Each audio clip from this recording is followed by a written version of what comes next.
बिस्तर पर बैठकर भोजन क्यों नहीं करना चाहिए? यमराज की चौंकाने वाली कथा।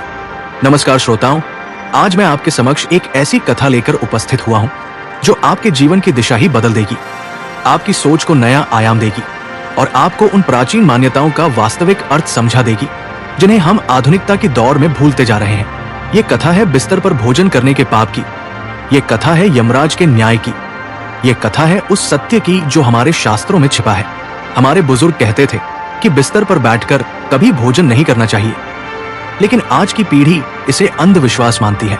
परंतु क्या आप जानते हैं कि इस सरल से नियम के पीछे कितना गहरा धार्मिक और वैज्ञानिक रहस्य छिपा है? आइए आज मैं आपको ले चलता हूँ एक ऐसी यात्रा पर जहाँ आप देखेंगे कि कैसे एक छोटी सी गलती ने एक संपन्न परिवार को दरिद्रता के गर्त में धकेल दिया, कैसे लक्ष्मी माता का वास उस घर से सदा के लिए उठ गया और कैसे यमराज को स्वयं न्याय करना पड़ा। नमस्कार प्यारे दर्शकों, एक बार फिर आपका हार्दिक स्वागत करता हूं आपके अपने चैनल। दोस्तों, आज हम एक नई कहानी और एक नया वीडियो लेकर आपकी सेवा में उपस्थित हुए हैं। आज की कथा अत्यंत ज्ञानवर्धक और प्रेरणादायक है। कथा शुरू करने से पहले आपसे एक विनम्र निवेदन है। शास्त्रों में कहा गया है कि अधूरी छोड़ी गई कथा दुख और पाप का कारण बनती है, इसलिए इसे अंत तक अवश्य सुनें। और अगर आप अपनी माँ से सच्चा प्रेम करते हैं तो इस वीडियो को लाइक करें, हमारे चैनल को सब्सक्राइब करें और कमेंट में माँ लिखकर अपना समर्थन दें। तो आइए बिना किसी विलंब के आरंभ करते हैं आज की प्रेरणादायक कथा। बहुत समय पहले की बात है, जब भारतवर्ष में धर्म और संस्कृति का बोलबाला था। उस समय एक नगरी थी स्वर्णपुर। ये नगरी गंगा के तट पर बसी थी। नगरी की गलियां स्वर्ण से मढ़ी लगती थी। हर घर के आंगन में तुलसी का पौधा था। हर घर में सुबह और शाम आरती की मधुर ध्वनि गूंजती थी। इसी स्वर्णपुर नगरी में रहता था एक धनी व्यापारी मानसिंह। मानसिंह केवल धनी ही नहीं था, बल्कि अत्यंत दानी और धर्मपरायण व्यक्ति था। उसके घर में नित्य भंडारा चलता था, गरीबों को भोजन कराया जाता था। उसकी पत्नी सुमित्रा देवी भी उतनी ही धार्मिक थी। वो प्रतिदिन सूर्योदय से पहले उठती, गंगा स्नान करती, घर के मंदिर में पूजा करती। मानसिंह और सुमित्रा के 3 पुत्र थे, राजवीर, महावीर और रणवीर। राजवीर सबसे बड़ा था और व्यापार में निपुण। महावीर धर्म ग्रंथों का अध्ययन करता। रणवीर सबसे छोटा था, युवा और जीवन से भरपूर, लेकिन वो तीनों में सबसे लापरवाह भी था। परिवार में नियम था कि सभी भोजन कक्ष में बैठकर ही करेंगे, जमीन पर आसन बिछाकर या चौकी पर। मानसिंह कहते थे कि अन्न देवता है, अन्न ब्रह्मा है, इसलिए अन्न का सम्मान करना चाहिए। प्रतिदिन भोजन से पहले अन्न का एक भाग गाय, पक्षियों और कुत्तों के लिए निकाला जाता। घर में लक्ष्मी माता का विशेष स्थान था। सुमित्रा देवी हर शुक्रवार को लक्ष्मी पूजन करती थी। वे कहती थी कि लक्ष्मी माता केवल धन की देवी नहीं है, बल्कि समृद्धि, स्वच्छता और सद्गुणों की भी देवी है। मानसिंह का परिवार इतना प्रसिद्ध था कि लोग उन्हें आदर्श मानते थे। राजा महाराजा भी मानसिंह से सलाह लेते थे। लेकिन जीवन का नियम है कि सुख के बाद दुख आता है, और मानसिंह के जीवन में भी वो समय आने वाला था। समय बीतता गया और रणवीर युवा हो गया। उसकी उम्र अब 25 वर्ष थी। रणवीर के मन में आधुनिकता का बीज अंकुरित हो चुका था। वो सोचता कि पिता के ये नियम पुराने जमाने के हैं। एक दिन रणवीर दूर शहर व्यापार के लिए गया। वहां उसने देखा कि लोग बिस्तर पर लेटकर भोजन करते थे, सोफे पर बैठकर खाते थे। रणवीर को यह सब बहुत आकर्षक लगा। जब वो वापस घर लौटा तो उसके मन में विद्रोह की भावना जाग चुकी थी।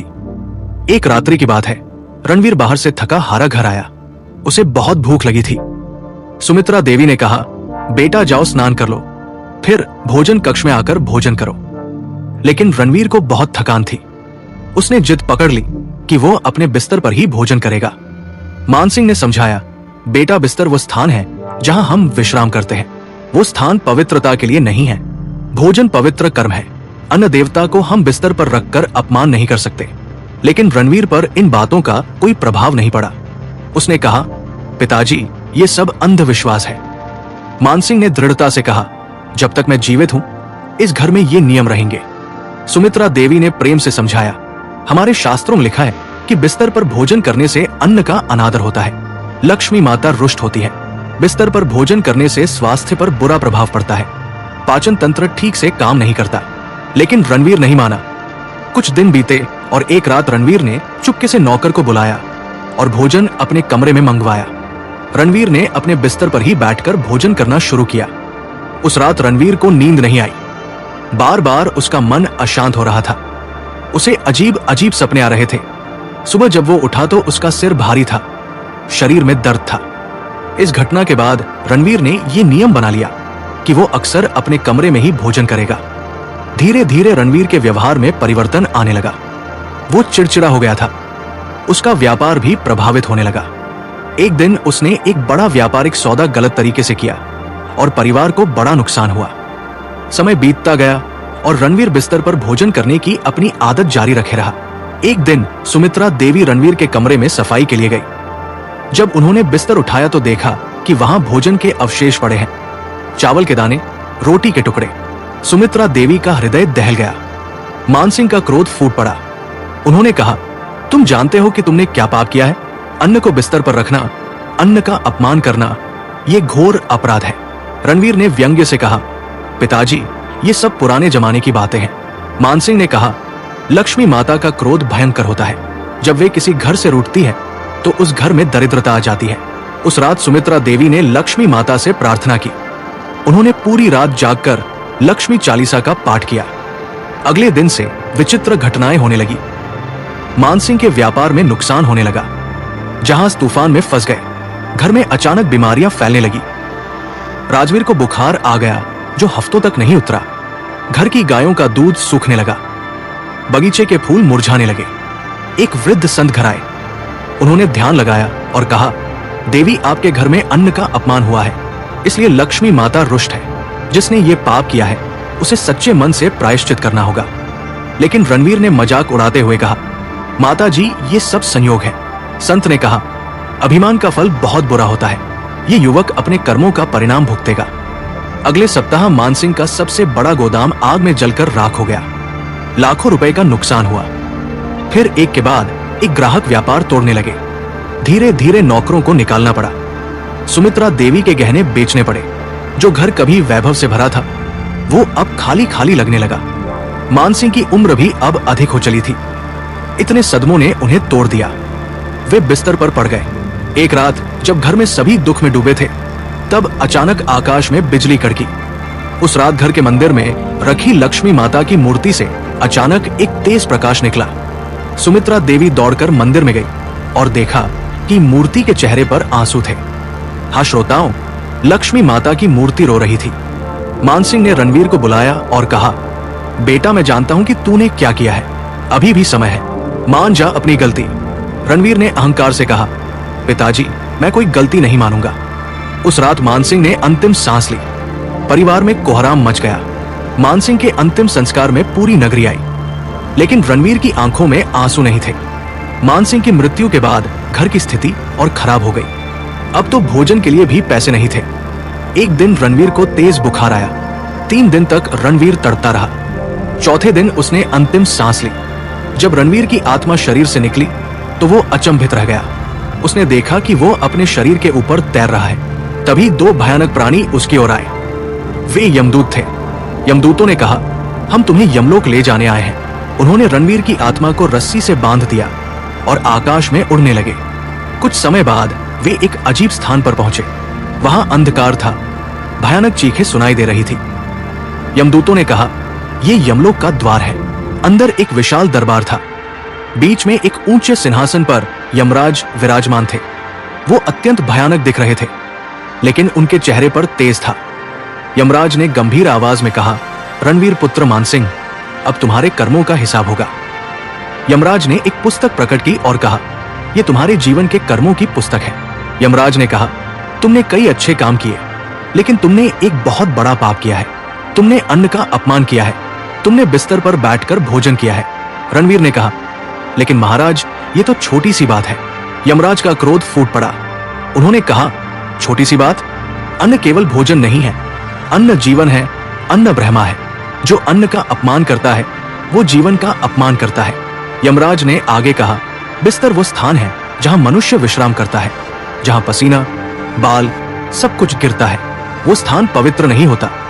तुमने वहां अन्न देवता को रखा। ये घोर अपमान है। रणवीर को अब अपनी गलती का एहसास होने लगा। उसने कहा, महाराज, मुझे क्षमा कर दीजिए। यमराज ने कहा, अज्ञानता कोई बचाव नहीं है। तुम्हारे पिता ने तुम्हें समझाया, लेकिन तुमने किसी की नहीं सुनी। तुम्हारे इस पाप के कारण तुम्हारे पूरे परिवार को कष्ट उठाना पड़ा।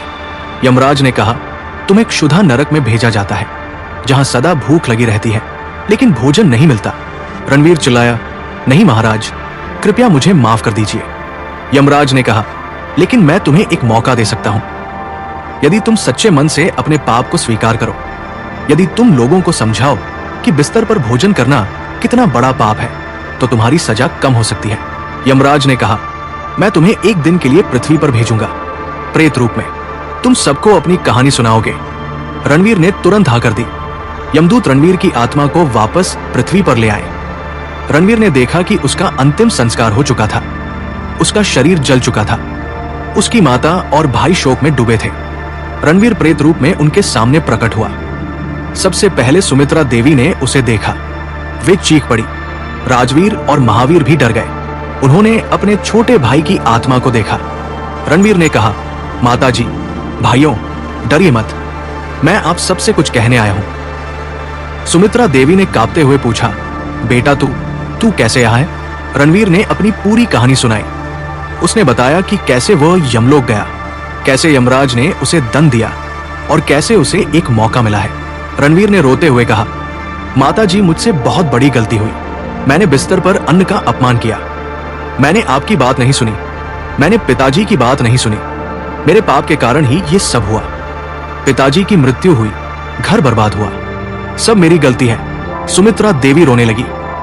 उन्होंने कहा, बेटा अब हम क्या करें? रणवीर ने कहा, माताजी, मुझे सभी लोगों को ये बात बतानी है। मुझे सबको समझाना है कि बिस्तर पर भोजन करना कितना बड़ा पाप है। कृपया आप सबको बुला लीजिए, मेरे पास समय कम है। सुमित्रा देवी ने पूरे गांव में संदेश भिजवाया। लोग इकट्ठा होने लगे। सभी चकित थे कि रणवीर की आत्मा प्रकट हुई है। शाम तक पूरा गांव इकट्ठा हो गया। रणवीर प्रेत रूप में सभी के सामने खड़ा हुआ और बोलना शुरू किया। उसने कहा, हे ग्रामवासियों, मैं आप सबसे क्षमा मांगता हूं। मैंने एक बहुत बड़ा पाप किया था, जिसके परिणाम मैं भोग रहा हूं। मैंने बिस्तर पर भोजन किया था। मैंने अन्न देवता का अपमान किया था। मैंने सोचा था कि यह पुरानी मान्यता है, अंधविश्वास है, लेकिन मैं गलत था। यह धर्म है, यह संस्कृति है, यह विज्ञान है। रणवीर ने आगे कहा, जब मैंने बिस्तर पर भोजन करना शुरू किया तो लक्ष्मी माता रुष्ट हो गई। हमारे घर से समृद्धि चली गई, व्यापार नष्ट हो गया, बीमारियां आई। मेरे पिताजी की मृत्यु हुई, मेरी भी मृत्यु हुई, हमारा परिवार बर्बाद हो गया। ये सब मेरे उस एक गलत काम का परिणाम है। लोगों ने ध्यान से सुना। कुछ लोग रो रहे थे, कुछ लोग डरे हुए थे। रणवीर ने कहा, मैं यमराज के दरबार में गया था। वहां मैंने देखा कि कर्मों का हिसाब कितना सटीक होता है। छोटी से छोटी गलती भी लिखी जाती है और उसका फल भोगना पड़ता है। मुझे क्षुधा नरक का दंड मिला है, जहां हमेशा भूख लगेगी लेकिन भोजन नहीं मिलेगा। ये सब इसलिए क्योंकि मैंने अन्न का अपमान किया। रणवीर ने आगे समझाया, बिस्तर वो स्थान है जहां हम सोते हैं, विश्राम करते हैं। वहां हमारे शरीर की गंदगी, पसीना, बाल सब कुछ गिरता है। वो स्थान पवित्र नहीं होता और अन्न पवित्र है। अन्न ब्रह्मा है। जब हम बिस्तर पर अन्न रखते हैं तो हम अन्न देवता का अपमान करते हैं। रणवीर ने कहा, हमारे शास्त्रों में लिखा है कि अन्न को सम्मान से ग्रहण करना चाहिए। भोजन करते समय शुद्ध स्थान पर बैठना चाहिए, मन शुद्ध रखना चाहिए, भोजन को प्रसाद समझना चाहिए, हर ग्रास में ईश्वर को याद करना चाहिए। जब हम इस प्रकार भोजन करते हैं तो वो हमारे लिए अमृत बन जाता है, लेकिन जब हम लापरवाही से अशुद्ध स्थान पर भोजन करते हैं तो वो विष बन जाता है। रणवीर ने लोगों से विनती की, कृपया आप सब मेरी गलती से सीखें, कभी भी बिस्तर पर भोजन न करें।